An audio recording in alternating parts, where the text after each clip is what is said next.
dead or in jail. Yeah, seriously, dead or in jail, because we were not prepared to let the sheriff and the city of Cape Town destroy our sheds.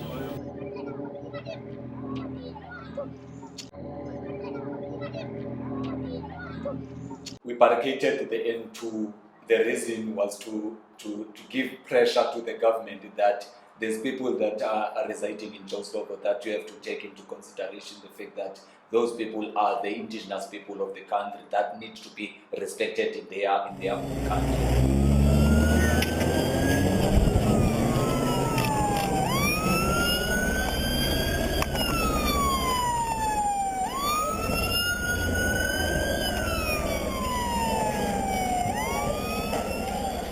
The LRC's had many years of involvement with client communities in regard to housing. In the apartheid stage, it was about people who were being evicted, people whose houses were being demolished, and more recently, since the inception of the Constitution, particularly with communities who are facing eviction.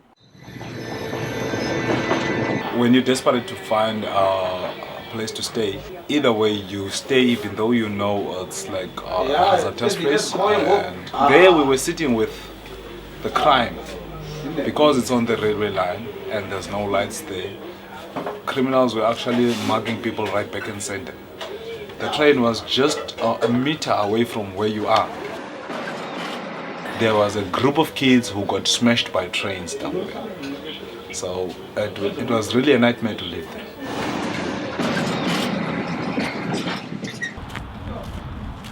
At first, when I arrived in Slovo, I was jobless. I chosen Slovo because Slovo is nearer to Cape Town. When we get in here, the first week of 2001, we discovered that there's no sanitation, water, everything is upside down in Slovo. Slovo, what happened is that there was a fire in the informal settlement. Opportunistically, government cordoned off the area and started building. There were protests, there was an invasion of the highway. The then minister brought an urgent application to evict everybody at Slovo.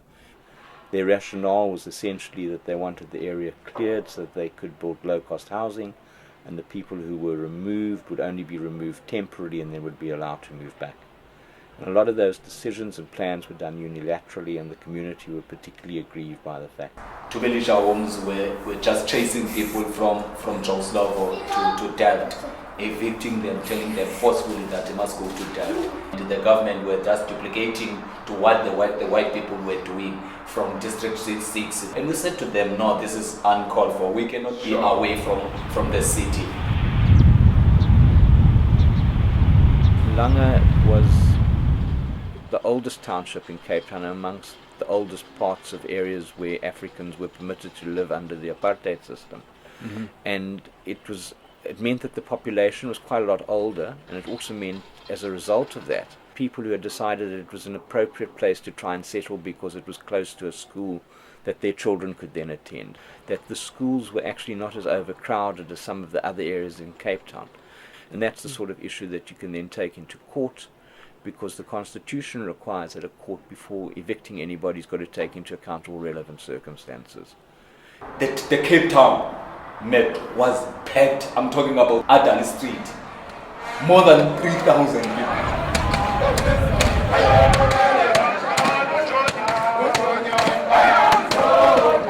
And when they get into the High Court, they told us, look guys, some of the people can get in the court, some will be outside. Those that were outside were singing.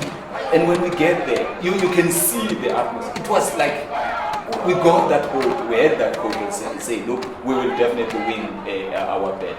And we get there, that gentleman told us, guys, you will move from here to there. He told them that we cannot go to that. It's going to be far from our working place. Still they called us and say, guys, we will do the grounds of our. It was around about 2004 or 5 when we were served with an eviction order. And somewhere along the line, we didn't know what to do. Like, we don't have any place to go, but we just have to make sure that on that day when the sheriff comes to come and evict us, No one must go to work. We all need to be there. The media was there. What we did, we formed a human chain. Some members of the community asked the LRC to assist. We ended up representing a number of committees in the area. We argued that because there was an obligation on the local and provincial authorities to provide alternative accommodation. When they started showing us our rights, the fact that we were not, the city of Cape Town wasn't supposed to evict us without an alternative. That's when it became clear to us that what they were doing was actually illegal, even though we were the illegal occupants. What made our case a little bit delicate was the fact that we were not resisting to move from there. But the condition was that if they move us, they need to give us an alternative. They need to relocate us to somewhere else with the better conditions. The case got settled, it didn't get argued, and the result is Bardale. And what you'll see today is now home to approximately close on 20,000 people. We're at the moment while we speak starting to get security of tenure in regard to the plots that were allocated to them, and you'll see that it's a whole new suburb that's emerging. This is way better than where I was before, because here at least I have my own space. At least there's tarred roads, there's schools, there's like the multi-purpose centers, and there's like job opportunities being created. People are working there.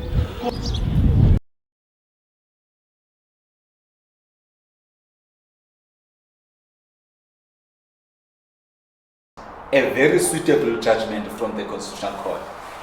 You can relocate the people of Slovo for the development of Slovo to any appropriate land can be dealt, but the place that you are taking to, they must be electrified, galvanized, tarred road, flushed toilets, and you give them time to return back into their decent houses. Slowly over time, sections of Joe Slovo informal settlement land up getting demolished because the people in them know that their houses are now ready to move into. It shows the success of an engagement process which came about after the eviction order was actually stopped by the court. And now we're relocated, now I moved to a decent house. I named that new place as Sunnyside. We make a very clear legacy in the country because we are the first people in the country that won the battle of the informal settlement. Legal Resources Center, it's like they have a knack of moving with the people all the way. Because we started with them around about 2004-5, somewhere there. Up until we won the case, up until we were relocated, up until we were here. So they've been making a follow-up all the way.